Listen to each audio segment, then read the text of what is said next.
এবার মনে করো বল করবে সাবদু ভাই নিতে ভাই।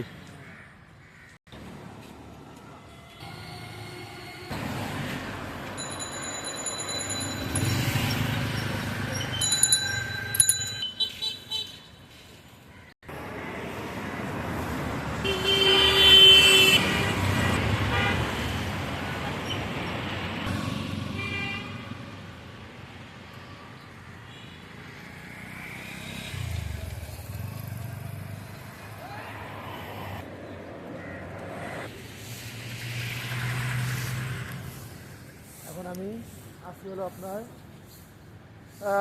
মিরপুর 14 এখন খেলা করবো। দেখেন আপনারা আমার ভিডিওটা বেশি বেশি করে লাইক করবেন, আমার কমেন্টটা সাবস্ক্রাইব করবেন এবং আমার পেজটা বেশি করে ফলো করবেন। এটা হলো আমার ভাই। দেখেন আপনার নাম কি ভাই? হাসান। আপনার বাসা? কাকুল। আচ্ছা ঠিক।